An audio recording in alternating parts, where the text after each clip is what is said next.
Happy New Year, friends! These last 5 months have been a whole transition. My mindset, my desires, even my ambition shifted in ways I didn't expect. I learned how to show gratitude for what was right in front of me while still believing in the endless possibilities waiting to arrive next. Somewhere in that process, I found a new appreciation for the younger version of myself, the girl who dared to dream without limits, who believed anything was possible. I know we all can agree that our inner child is definitely inside of us, sometimes jumping for glee that we did exactly what we said we would do. My younger self turned into my loudest cheerleader, my reminder that someone once trusted this life was real and reachable. She was just waiting on my yes. And when I think about that, I'm reminded of how God views childlike faith, that pure, unfiltered trust that doesn't overthink, doesn't negotiate, and doesn't demand proof.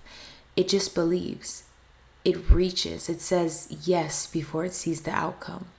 Childlike faith isn't naive, it's honest. It's the part of you that still knows God is good even when life feels complicated. It's the part of you that remembers how to hope without apologizing for it. It's the version of you that doesn't shrink back from possibility because you trust the one who placed the possibility there in the first place. And as we move through life, there are seasons where we feel like we've lost ourselves. But then, almost quietly, some would say even magically, we become found, enlightened by the centering of ourselves and the source that strengthens us. The truth of our worthiness to be loved, to belong, and to align was never missing, just layered under the noise of everyone else's thoughts that we allowed to speak louder than our own. To love yourself right now in this moment is a true gift. The tenderness you show yourself becomes a reflective shape of how you offer others grace, encouragement, and love. From a psychological standpoint, self-love isn't just a feeling. I hate to voice it this way, but recognizing that certain things in your life shouldn't be strategic, but they are successful strategies allows us to see that it's an internal environment that determines how you pursue your goals, recover from setbacks, and how you possibly stay aligned with what you say you want. When you treat yourself with compassion, your mind shifts out of survival mode and into possibility. You think clearer and you plan better. You take risks that match your potential instead of your fears. Self-love strengthens your self-trust, and self-trust is the foundation of every goal you'll ever reach. But here's the truth. You can't build while tearing yourself down. You can't reach for a vision while speaking to yourself like you're unworthy of it. Hello, stand up. The way you love yourself sets the tone for the way you pursue your future. When you practice self-love, real self-love, not the aesthetic of it, you're actually rewiring your mind to support your goals. You're teaching your nervous system that you are safe to grow, safe to try, to expand, and most importantly, succeed. This is why self-love isn't optional. It's preparation and alignment. It's the inner agreement that affirms I am worthy of the life I'm building, and I will not sabotage myself on the way there. Self-love naturally opens the door to self-discovery, the kind that shows you what energizes you, what drains you, what calls you higher, and what feels like home. The more you understand yourself, the more clearly you recognize the people and experiences that reflect that love back to you. And the more you honor your truth, the more aligned your relationships, opportunities, and environments become. Sometimes we fail to recognize that a lack of boundaries is a lack of the love that we have for ourselves. You tend to overperform for the people you believe you love because you are doing it out of a sense of desperation and believing that you need them in your life to prosper. And who you really need is yourself, and the alignment of trusting yourself, knowing yourself, and showing care and tenderness to yourself. Lately, I've been rediscovering my childlike joy, my innocence, and my desire to just be. Even if that means being misunderstood or lacking validation, I'm choosing the version of me that is ever changing and blossoming. In college, I created freely without needing affirmation because my art was for me. And in many ways, I'm returning to that zeal for life in which I live for myself, I create for myself. And if that tends to resonate with others, that's just confirmation that my life is meant to be impactful, not daunting. I think that for anyone that starts to create anything, if you are creating in the wrong posture, you tend to be held up by the validation of others.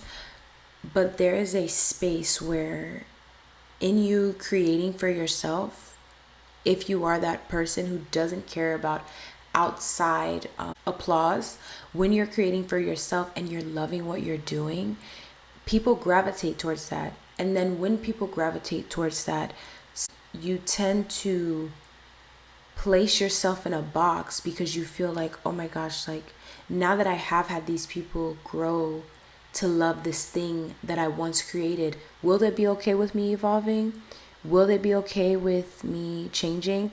And I feel like that's what kind of happened when I was doing music. I was doing music, and the more comfortable I became with people's validation of the work that I was creating, I started to actually care about their opinion of how I wanted to evolve or change my sound or do something a little different that wasn't the norm. And it kind of unfortunately held me back. I'm glad that I can reflect on that now and realize that in me rediscovering myself, I can call back the woman in me that was like, oh no, if you love it, that's cool, but this is really for me. And your applause is really just you resonating with what I'm doing and appreciating this art that I've put out in my vulnerability for you to feel seen too. In this self-discovery tied to my self-love journey, I've also been leaning into the activities that make me feel most like myself. Journaling, singing, getting back into painting, and just exploring new places and new scenery. But I'm also encouraging myself to try things I'm not good at. It is definitely uncomfortable.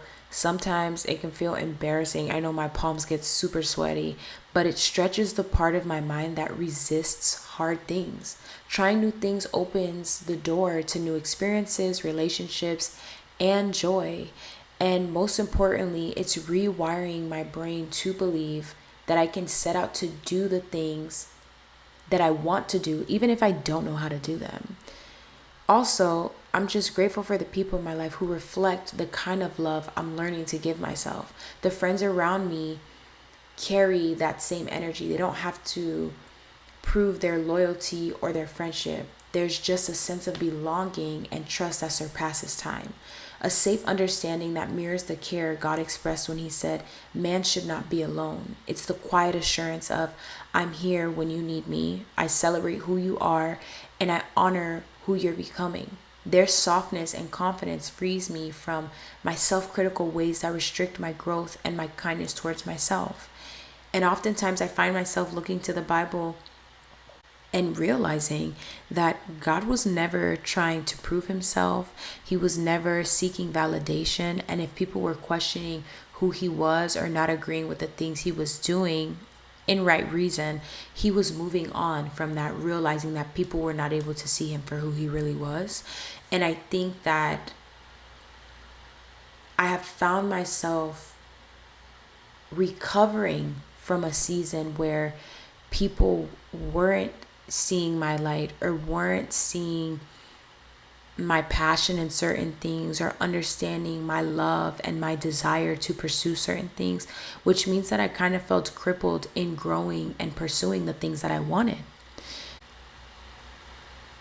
Now I'm in this place where I can acknowledge that there are people in my life who they are soft with correction, but they are honest, they are loving, they are caring, and they're affirming me in a way that it's not me asking for like approval, but it's me seeing that in a way God is administering His voice through them for me to hear, like, hey, you're on the right path, hey, you're doing the right thing. And I mean, it's truly a blessing.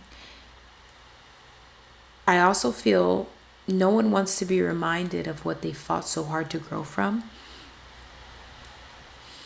There's a season to thank God for that, to have your friends see you through it. I've left that girl. I've left her, the version of myself that no longer exists. So there's a block that sets in when you're surrounded by people who want to revive or recall your past life. The ones who labeled you one thing and possibly can't fathom or accept the positive changes that you are showing now. Through this, you tend to outgrow the friends you've gossiped with, the friends you've lacked ambition with, and this ties into seeking approval and shaping your life around what seems acceptable to others. But no more cages and no more explaining. When it's their time to understand, they will. But for you in your season of movement, keep going. If it's God's design, they'll catch up. At least that's what I told myself. And for certain, the people that are meant to be in my life are here. This year, I'm saying yes to what expands my inner life, not just what looks good externally. My discernment has become a devotion to my evolution, my joy, and my sacred growth. I'm saying yes to what challenges me in meaningful ways and no to what keeps me stagnant or comfortable, but disconnected from purpose. And lastly, joy. I'm open to a new version of joy this year. I'm an explorer at heart, willing to try almost anything once. So I would like to share that my big goal outside of this podcast is to complete one full figure skating routine by the end of the year. I think it's like, from the people that I've shared this goal with, they're looking at me like I'm crazy. So I've come to believe that this is a pretty insane goal, but that just makes me want to do it more. I want a joy that feels steady and trusting. You can't rush skating lessons or force balance. This is a time for me to truly listen to my body and release control. It's my invitation to play without productivity. I'll probably share parts of this journey on YouTube because it will definitely be a challenge, but I'm trusting more than anything it will be fun. A wobble without shame, a metaphor for progress without perfection. I have a journaling invitation for you guys. It's been a long time since I've done something like this, but this is just my chance to motivate you to journal through these questions today or sometimes this week. I know it's the beginning of the year and many of us have made this huge vision board or we've made this planner. I know it's also all over social media, but I want to emphasize that clarity does not come from aesthetics. It comes from honesty. So if you have already done those things or if you're planning to create those things, I just want to share moments of clarity where we face where we've been, honor where we are, and prepare for where we're going. I answered the questions on the episode, but I want to put them into words for you to possibly jot down later or replay this episode later if you're looking for some motivation and looking for the right setup for your journaling time throughout the day. So we have one, what parts of myself am I rediscovering right now? This could be things that you've put to the side, things that you thought were too hard when you picked them up, or things that you felt like you needed enough research or weren't ready for, but any day is a new day to start over. 2, what activities make me feel most like myself? What is something that you do that makes you feel alive? And sometimes it could be as little as taking a 15-minute walk outside and feeling the air on your skin, something that makes you feel refreshed, Number 3, who in my life reflects the kind of love I'm learning to give to myself? You can give these people names. It could be something that you listen to, a musician, an artist that you follow. It could also be your quiet time with God. If you are actually there and you're hearing his voice in a way that you've never heard it before, he's granting you possibly the assurance that you need, and he's giving you that love that you're yearning for. So more than anything, I just hope that you have someone in your life that's reflecting the kind of love that you're meant to give to yourself, because that means that you've attracted it in a way that shows you what you deserve.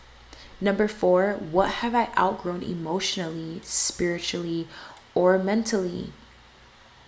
For me, there was a version of me that was like highly into crystals, and I think I kind of replaced, like, I think at the time I was using that instead of a relationship with God, and I'm grateful for outgrowing that and also just learning about my need for connection in that, because I was looking for a connection to a source and I was completely disassociating from the fact that God had already shown me who he was.